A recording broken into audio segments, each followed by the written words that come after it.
Дүниедегі окуялардын бизге таасири кандай болушу мүмкүн? Башка өлкөлөрдөгү жаңылыктар Кыргызстанда кандай кабыл алынууда? Бул Азаттык радиосунун апталык биз жана дүйнө берүүсү. Прагадагы студияда Айнура Жекше кызы. Саламатсыздарбы?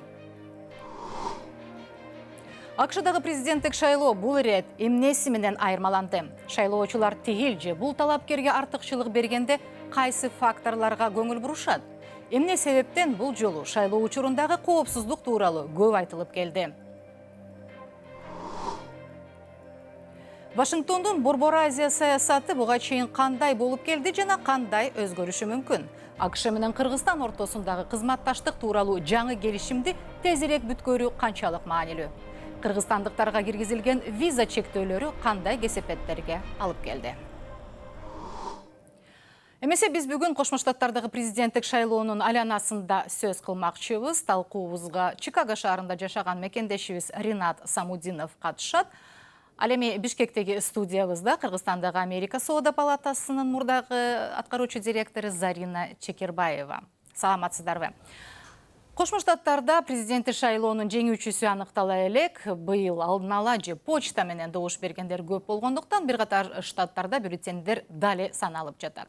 Азыр шайлоонун жүрүшү тууралуу чакан сюжетти көрүп алып сөзүбүздү улантсак. Кошмо Штаттарда президенттик шайлоодо берилген добуштарды саноо аягына чыга элек. Мурдагы вице-президент демократ Джо Байден маанилүү деп эсептелген Мичиган жана Висконсин штаттарында жеңгенден кийин алдыда баратат.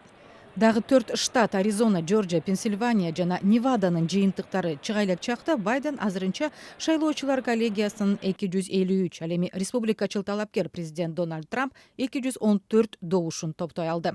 Байден Аризона жана Невада штаттарында утса, анда президенттик жарыштын жеңүүчүсү деп жарыялануу үчүн жетиштүү болгон 270 добушка ээ болмокчу. Трамп эч кандай далилдерсиз эле добуш берүү жана бюллетендерди саноо учурунда маселелер чыкканын айтып, республикачылар бир нече штатта сотко кайрылган чакта президенттин ондогон колдоочулары Детройт жана Феникс шаарларында бюллетендерди саноо борборлоруна чогулушту. Ал тапта Трампка каршы чыккан миңдеген киши өлкөнүн жер-жеринде добуштарды санап бүтүрүүнү талап кылышууда. Президенттин штабы Висконсиндин айрым чөлкөмдөрүндөгү добуштарды кайра санап чыгууну талап кылды. Байден Висконсинде 49,6% алса, Трампка 48,9% добуш тийген. Айырма 1%тен аз болсо, анда талапкер кайра саноону талап кылууга укуктуу. Мичиган Байденди колдогону белгилүү болгондон кийин мурдагы вице-президент жарышты жеңээрине ишенерин айтты. Мен бул жерге биз жеңдик деп жарыялаш үчүн келген жокмун. Бирок добуштар саналып бүткөндөн кийин биз жеңебиз деп ишенем. Ар бир добуш саналууга тийиш. Биздин демократияны бүгүн жана эч качан эч ким тартып албайт.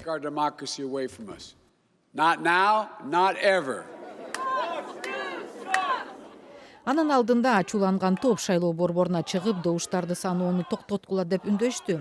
4 ноябрда президент Твиттердеги баракчасына кечээ демократтар башкарган же көзөмөлдөгөн маанилүү көп штаттарда алдыда баратканын, көп өтпөй биринин артынан бири сыйкырдуу жол менен жоголо баштады деп жазып, шайлоонун жыйынтыгы бурмаланган болушу мүмкүн экенин кыйтты.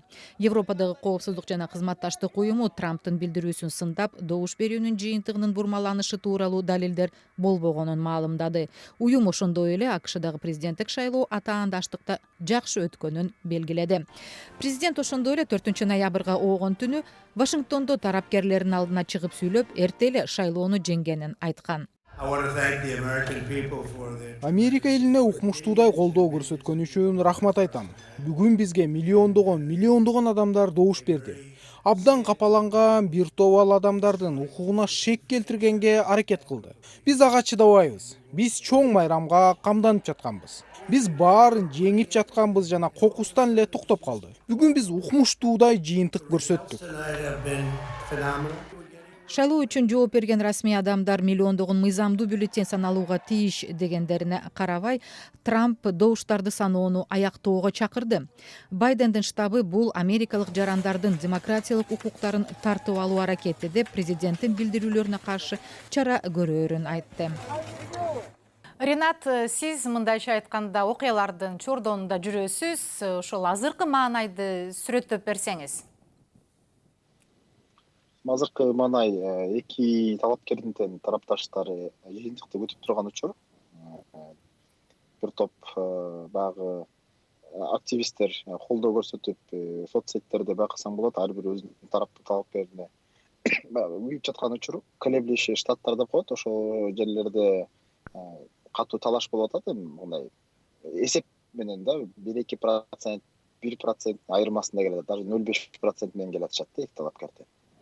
Анан кийин аналитиктер буга чейин эле ошо шайлоонун жыйынтыгы бул ирет кечирээк чыгаарын болжолдоп келишкен эле. Деги эле азыркы шайлоо эмнеси менен өзгөчөлөндү дейсиз?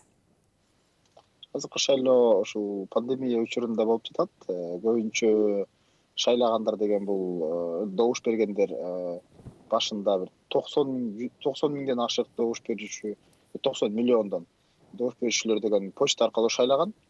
Азыр ошолордун эсептеп, ошолорду жыйынтыгында чыгаруу кээ бир штаттар карап атат.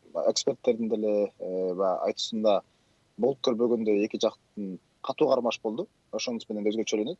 Дональд Трамптын, анан Байдендин эки жак талаптын бири-бирин көп жактырбай, болуп көрбөгөндөй сындап кармаш жүрдү да. Сиз атаандаштык жөнүндө айтып атпайсызбы?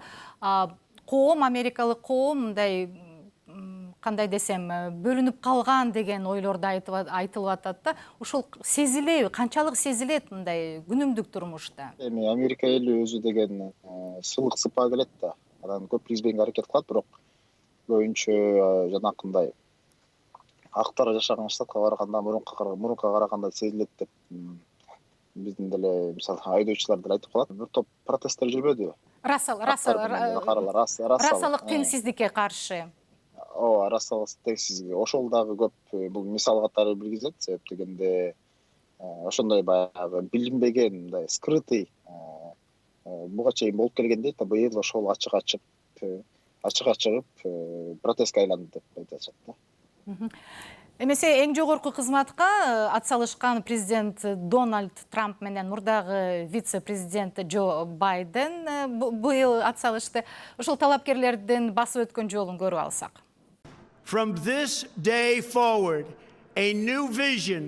Бүгүнтөн тарта жергебизди жаңы көз караш башкарат. Бүгүнтөн тарта жалгыз гана Америка биринчи планда болот.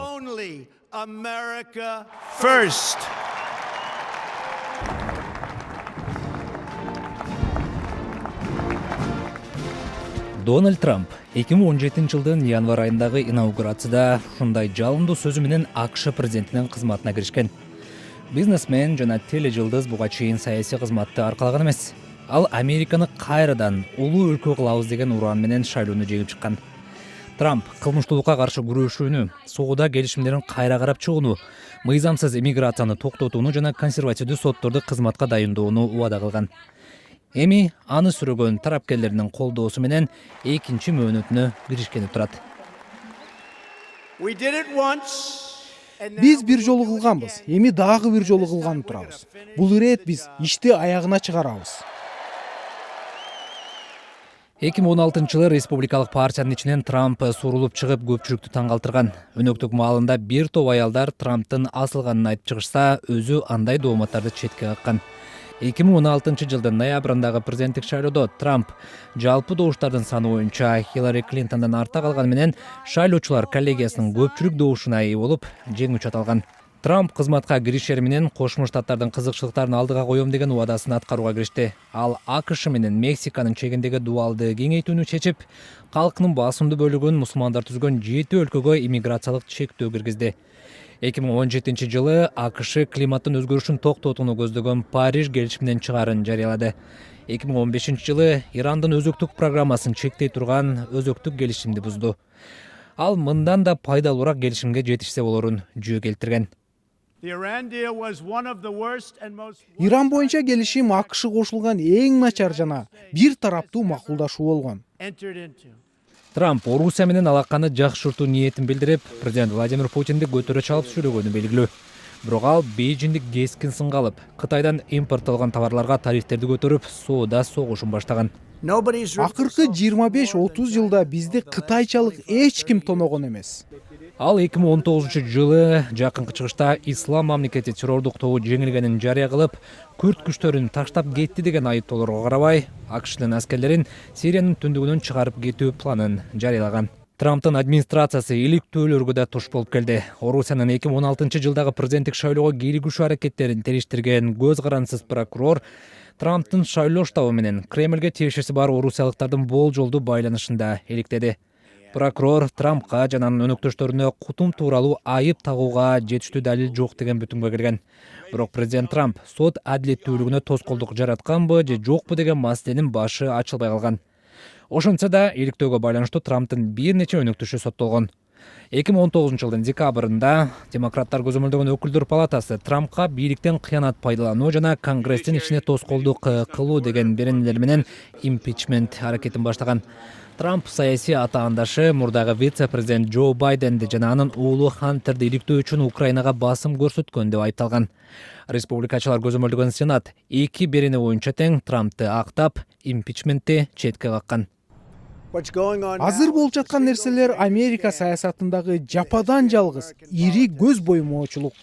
Бирок Трамптын Конгресстеги атаандаштары президент кызматтан кетиши керек деп көчөрүшкөн. Трамп кызматка келгенден бери өз администрациясынын дарегине айтылган сынчыл көз караштарды чагылдырган үчүн журналисттерди да бутак алып келди. Трамп COVID-19 пандемиясында керемет иш кылганын билдирип келет. Каршылаштары ал АКШдагы 10 миңдеген адамдын өмүрүн алган кризисти жөндөй албаганын айтып жатышат. Достор, бир сырды айтайын. Мен өкмөттү кантип иштетүүнү билем. Аны Твиттерге жазганым үчүн эмес, аны өзүм аткарганым үчүн билем. 50 жылдан бери саясатка аралашып жүргөн Джо Байден жеке тажрыйбасына таянып, Дональд Трамп менен президенттик үчүн күрөштө шайлоочулардын ишенимине ээ болду. Теги жумушчулардан чыккан Байден өзүн эмгекчилердин кызыкчылыктарын коргоочусу катары көргөзүп келди. Джозеф Робинетта Байден Пенсильваниядагы Скрентон деген индустриалдык шаарда төрөлгөн. Анын үй бүлөсү тартыш жашаган. Атасы эски машиналарды сатып, башка жумуш кылчу. Юридикалык билим алгандан кийин Джо Байден Делавер штатынан Сенатка ат салышып, 30 жашында тарыхтагы эң жаш сенаторлордон болгон. Сенаттагы 36 жылдын ичинде башка кызматтар менен катар Сенаттын тышкы байланыштар комитетин жетектеп, эл аралык сахнада дагы таанылган. Албетте Байден Барак Обаманын тушунда вице-президент болуп турганда көбүрөөк жалпыга таанылды.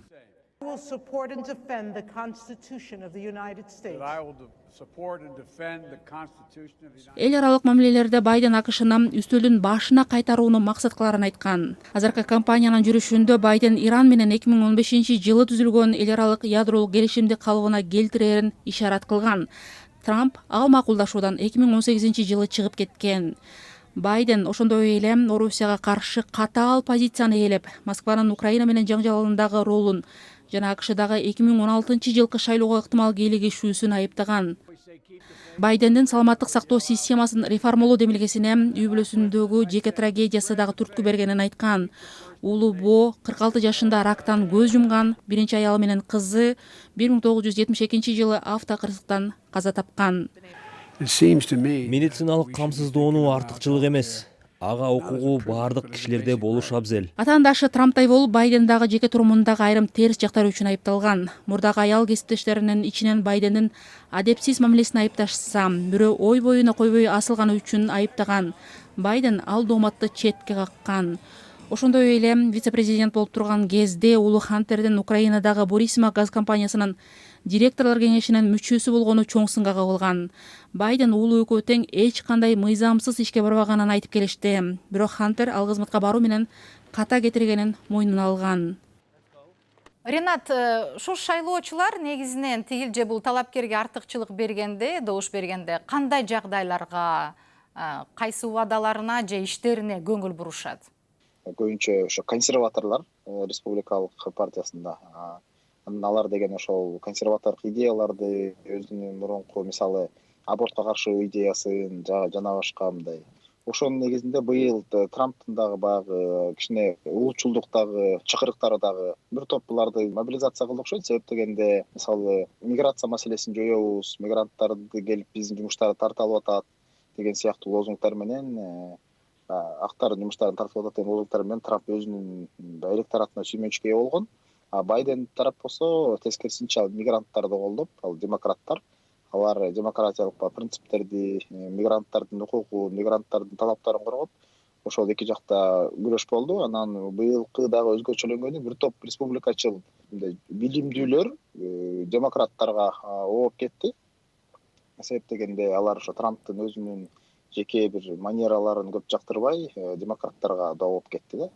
Ошондой баягы аналитиканы карасакчы.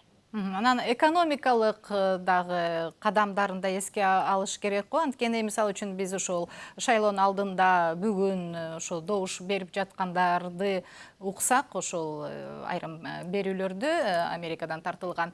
Ошондо эме деп айтып атышат да, балким мындай тышкы саясатта Трамп көптөрүнө жакпашы мүмкүн, бирок биз үчүн ушундай жакшы иштеди дегендей ошо 4 жыл ошондой бизге бир артыкчылыктарды, биздин кызыкчылыгыбызда иштеди деп айтып атышат да, ушул жагы кандай?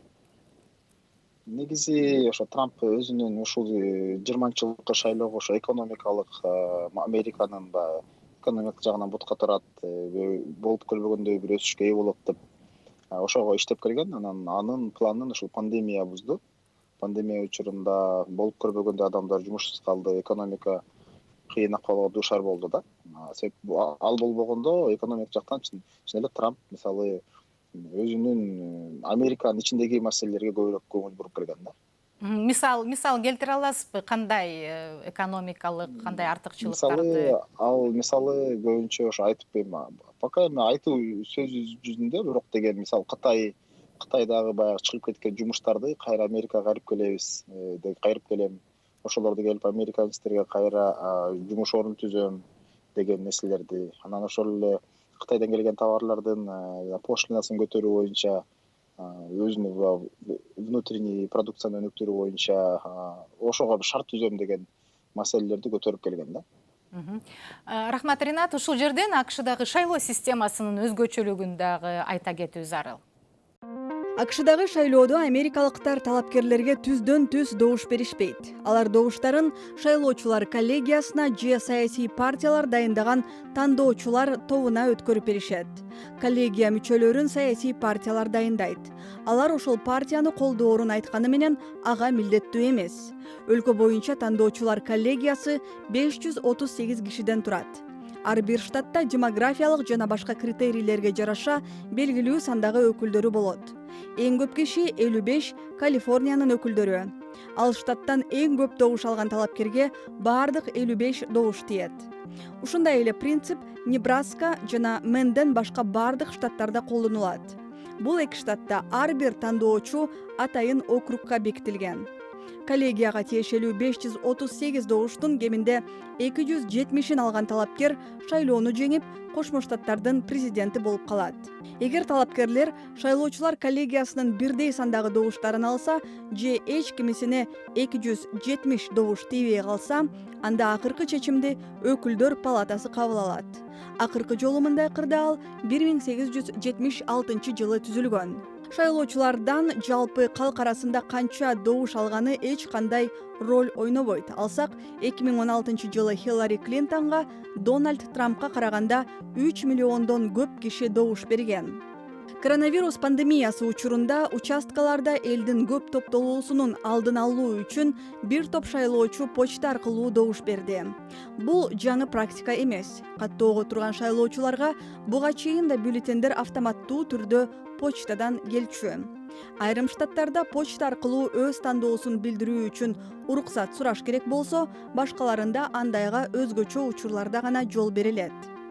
Президент Трамп бул ирет көбүрөөк киши почта аркылуу добуш бергенде демократтар жыйынтыкты бурмалашы ыктымал деп айтып келди.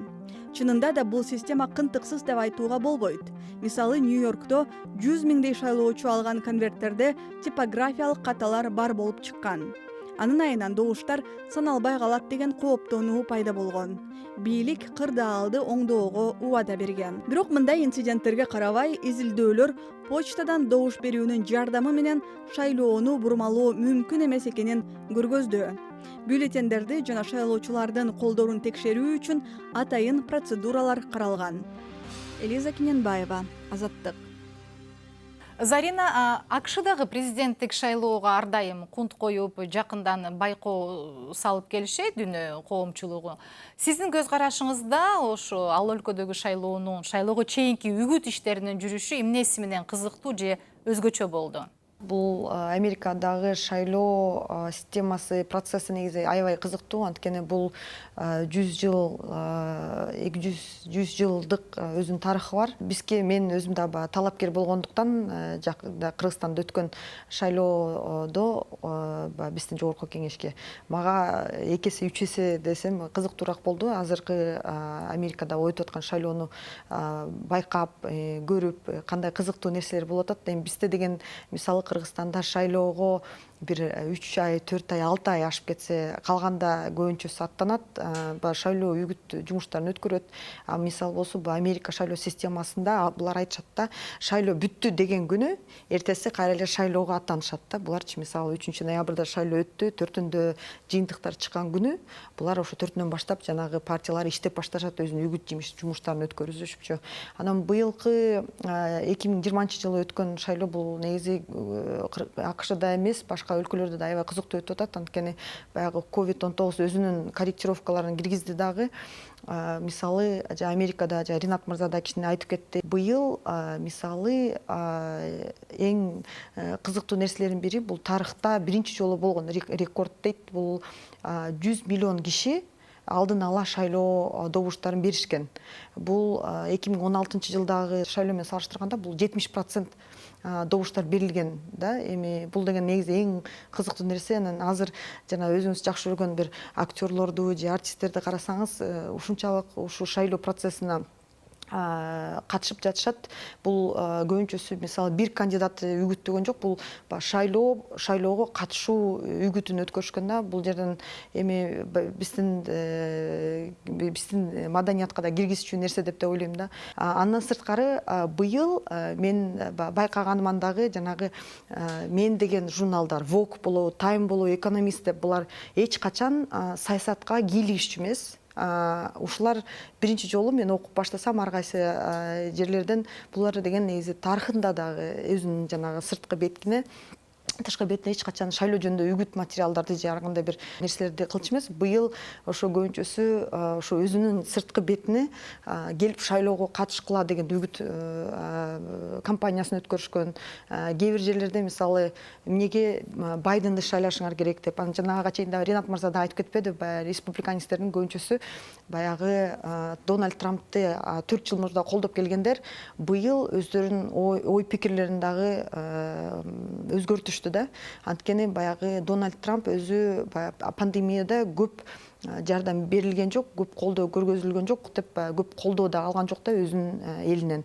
Зарина, мен дагы бир маселеге көңүл бурат элем. Мисалы үчүн мурдагы вице-президент Джо Байдендин өзүнө болочок вице-президент кылып Камала Харристи тандап алганы канчалык ага, кандай десемдей, колдоочуларынын санын көбөйттү дейсиз?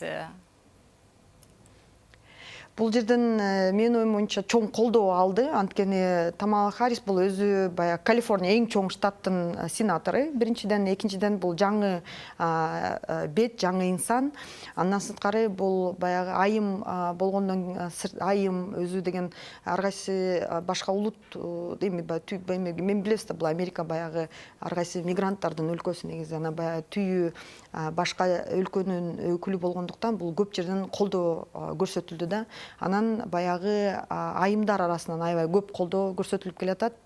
Баягы эми бул көбүнчө демократиялык штаттарда, эми баягы Нью-Йорк болобу, Нью-Джерси болобу, Калифорния дегендей сыяктуу, Иллинойс деген сыяктуу да. Анан ага карабастан деле баягы жанагындай айтылып кеткендей, оомо штаттар албетте өмүр бою баягы демократ болуп келгенден кийин, өмүр бою республиканист болгондон кийин бул канында сиңип калганда бул кала берет. Анан кийин кандай бир кандидат болбогон күндө эле баягы өзүнүн кандидатына эле, өзүнүн партиясынан чыккан кандидатты колдоп келе беришет да. Ринат, дагы бир маанилүү маселе, эмне себептен бул ирет коопсуздук маселеси ушу көп козголгондой болду?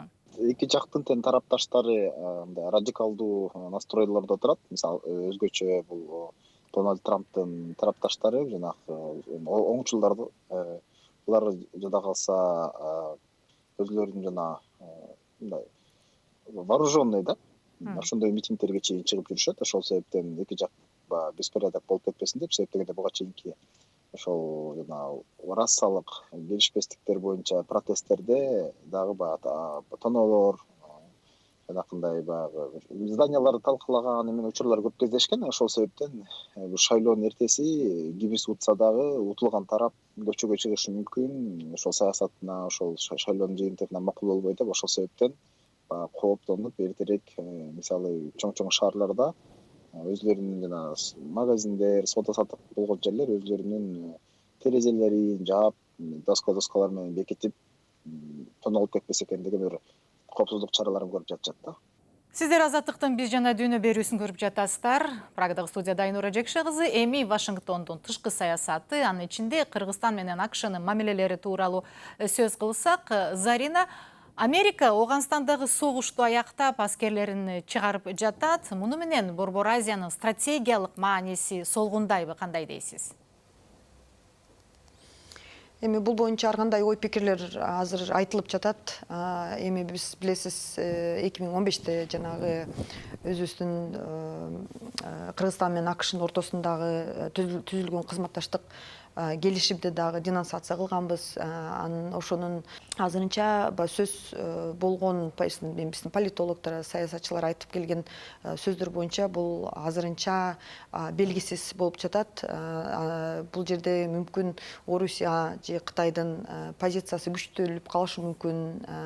АКШнын позициясы бир кандайдыр бир жумшаагыраак болуп калабы, жанагындай Евразия регионунда мурдагыдай ролду ойноп калбай калабы же деп эми ар кандай ой пикирлер угулуп атат. Бирок ошого карабастан ошо Евразиядагы деле жайгашкан мисалы Казакстан, Өзбекстан өлкөлөрү азыр экономика тарабынан көп мамилелер аябай көп, мындай катнаштары да аябай күчөп жатат. Мисалы АКШ менен эми Оганстандан деле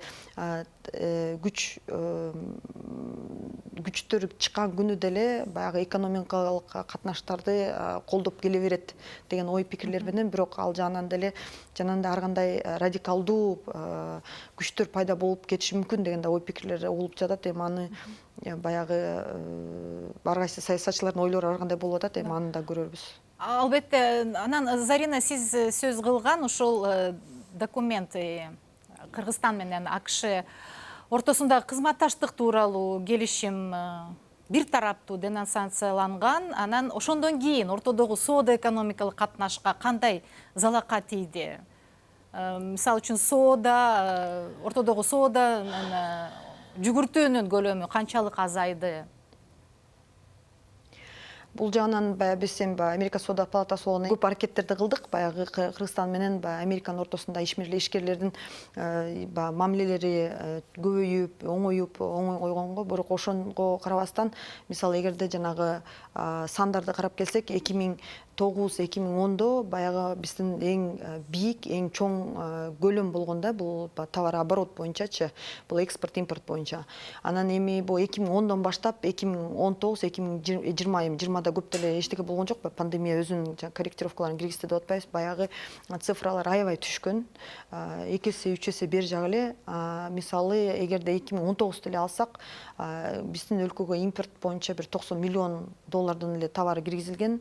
Экспорт болсо 2,5 миллион АКШгачы чыгарылган. Анан биз 2016-2017 көп изилдөөлөрдү өткөргөнбүз. Ушу кандай чөйрөлөргө, кайсы индустрияларга баягы АКШдан чыккан компаниялар кызыгат депчи. Кыргызстан өзүн баягы кичинекей рынок деп сата албайбыз. Позициясы ошондой эле болуш керек. Анткени жаныбызда 36 миллиондук Өзбекстан жатат, Казакстан турат. Анан Казакстан өтүп Орусия деп баягы эми биз кандай бир шарттарды түзүп берип, ошо АКШдан келген компанияларга, анан Кыргызстандын ишкерлери, ошо компаниялар ушул жаныбызда жайгашкан рыноктарга товарларын, өздөрүнүн кызматтарын сатканга бир шарттар түзүп берет экенбиз деген бир ой максат менен дагы биринчи жолу 2017 жылы ошо АКШдан дагы соода миссиясына алып келгенбиз. Биринчи жолу ошо Кыргызстандын тарыхында.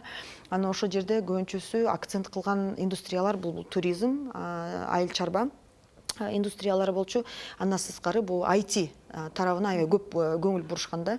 Анан эми азырынча эми денонсация бир тараптан эле болуп калбады. 2015-те Кыргызстан жагынан эле кол коюлуп, анан бирок азыр карап келсек, бул 2019-жылы былтыр ушул күз мезгилинде, сентябрь-октябрь кезинде биздин өлкө тарабынан кандайдыр бир кадамдар ташталды деп айтсак болот. Анткени бир 3 чогулуш болгон министрлардын ортосунда. Ошол жерден жанагы кызматташтыкты кандайдыр бир башка деңгээлге же жаңыртуу боюнча сөздөр башталган. Бирок демек ошо жаңы бийликке ушул келишимди ошо тезирээк бүткөрүүсү маанилүү демек, ошо жаңы келишимди. Эми азыр белгисиз, анткени жаңы бийликте жаңы кишилер отурат. Эми алардын кандай политикасы болот, кандай позициясы болот, бул белгисиз. Анткени мурданкы бийликтики 2019-то белгилүү болчу, азыр эми кичине татаалыраак болуп калат айтканга. Ушул жерден Москвадагы Карнеги борборунун эксперти Пол Стронскинин шайлоодон кийин АКШ администрациясынын ыктымал кадамдары тууралуу пикирин угуп алсак. Байдендин тышкы саясат командасынын жакында жасаган билдирүүлөрү көргөзгөндөй, шайлоодо ал утуп чыкса, жаңы администрация демократияны колдоо темасына кайрадан көңүл бурмакчы. Трамп бул багытта анча көп аракет көргөн жок. Бул жерде Вашингтондун көңүл борборунда Грузия жана Кыргызстан болушу мүмкүн. Ал эки өлкөдө акыркы кездери демократиялык процедуралар жакшы сакталбай келатат. Ошондой эле биринчи планга Өзбекстан чыгышы ыктымал. Президент Мирзиёев өлкөнү мурдагыдан ачыгыраак кылууга аракет кылып, Ташкент менен Вашингтондун мамилелери экономикалык реформалар жана башка техникалык кызматташтыктын аркасы менен тез өнүгүп келатат. Зарина айым, кандай дейсиз? Мына азыр демократия жөнүндө сөз болду. Деги эле АКШ менен ошо мамиле курууда ушул демократиянын ролу албетте негизги. Ушул жагынан сиздин ушул жаңы бийлик кандай кадамдарды жасайт деген ушул канчалык ушул кулак салат ушул билдирүүлөргө? Баягы айтып атпайсызбы, 1993-жылы жанагы АКШ Кыргызстанды биринчилерден болуп, өлкө өзүнчө эгемендүүлүгүбүздү белгилеп, ошо 93-жылы жана кызматташуу боюнча келишим түзүлгөн. 2015-те анын баарын бузуп салдык. Ошол убакта ар бир жылда деген негизи АКШ деген $40 миллион баягы Кыргызстанга салып келген да. Бул жанагындай ар кандай жанагы айтып атпайсызбы, демократияны колдоо боюнча, андан сырткары биздин энергетика тармагын колдоо боюнча, андан сырткары жана саламаттык сактоо тармагын колдоп келинген да. Эми мисалы 2015-тен бери ошо колдоо көрсөтүлбөй калды, ошо мурдагы көлөмдө. Эми азыр бүт баары тең өзүбүздүн колубузда отат. Бийликке келген адамдар эми баягы эле өзүбүздүн мурдагы тарапка каяка бараттык эле ошол жолду эле колдойбуз дейт, бирок ошол кезде эле ар кандай ой пикирлер угулуп атат. Мисалы биз айтып атпайбызбы, негизи Кыргызстан кичинекей өлкө болгондон кийин бир 2-3 вектордук бир саясатыбыз болуш керек болчу да негизичи. Анан бул жерде азыр бир тараптын векторун колдоп келгендей сезилип атат кичинеден. Эми азыркы бийлик ошо 10-январда ким болуп келсе президенттикке, ошондо көп билинет болуш керек деп ойлойм да. Кандай кайсы өлкө кандай позицияларыбыз болорбуз. Жардам жөнүндө сөз кылбадыңызбы? Мен кошумчалай кетейин. Ошо АКШ быйыл $5 миллион COVID-19 каршы күрөшүүгө бөлүптүр. Анан кийин Кыргызстан президентинин милдетин аткаруучу өкмөт башчы Садыр Жапаров буга чейинки ички жана тышкы саясатты улантаарын айтканы бар. Анан көп векторлуу саясат жөнүндө сиз айттыңыз, Зарина. Ушул Кыргызстан көп векторлуу саясат багытын карманганын айтып келатат. Анан Кыргызстан бийлиги АКШ менен мамилесин кантип жандандыра алат? Кандай бир позиция болбогон деле биз өзүбүздүн мүмкүнчүлүктөрүбүздү карашыбыз керек. Биз өзүбүздүн биринчи кызыкчылыктарыбызды карашыбыз керек. Ушу кандай кылсак биздин өлкө өнүгөт, элибиз өнүгөт, жумуш менен кандай камсыз кылабыз. Мисалы жанагы эле экономика тарабынан болобу, саламаттык сактоо тарабынан болобу, биз жанагы астыга чыккан өнүккөн өлкөлөр болуш үчүн биз кандай кадамдарды кылышыбыз керек деген бир мамиле менен, ошондой позиция менен биз мамилелерди курушубуз керек негизи бүт өлкөлөр мененчи. Анан бул баягы АКШ менен менин оюмча негизи эле көп жардам алып келгенбиз бул 2015-ке чейинчи. Анан бул жардамды ошол эле мамлекеттик уюмдар көрүшкөн. Көп жерден да айтып калат, бул НПОлор көрүштү депчи. Негизи бул биздин жана көп мамлекеттик уюмдардын системасын оңдоп кеткен ошол жардамдын артынан да. Анан бул жерде баягы эми мен ишенем, бийликке бир тажрыйбалуу, билимдүү, алыс бир көз караш менен ошо өлкөнүн кызыкчылыктарын биринчи орунга койгон адамдар келсе, профессионалдар келсе, булар баягы саясатты да ошо керектүү деңгээлде өткөрөт деп.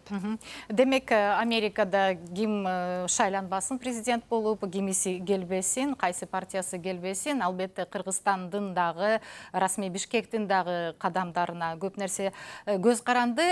Ринат, айтсаңыз, Трамптын тушунда АКШнын иммиграциялык саясаты катаалдашты, жана сиз да айттыңыз. Жыл башында 6 мамлекеттин, анын ичинде Кыргызстандын жарандарына иммиграциялык виза берүүнү караган чектөө күчүнө кирген. Ошол чектөөнүн себебин эсибизге салып, бул чечимдин кыргызстандык мигранттарга кандай таасирин тийгизгенин айтып берсеңиз кыскача. Визалык жанагы чектөөлөр боюнча Кыргызстан жарандарына мисалы көп эле мындай таасир тийгизди. Мисалы ошол эле грин карта ойноп утуп алгандардан келе албагандар, же болбосо ошол эле үй бүлөлөр менен жанагы соединение кылып аткандар келе албай көп. Кыргызстандыктар ошол мыйзамдын негизинде жапа чекти да.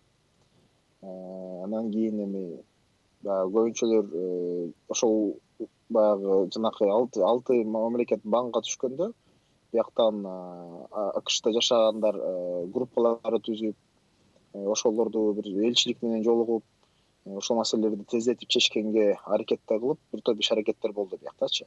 Болуп келатат, күтүп да келатышат, бирдеме өзгөртүп берсе экен деп. Дегенде көбүнчөсүнө намыстанганы дагы баягы бизди ошо Африка өлкөлөрү менен бир эле баягы чок эле банга кирип койду да.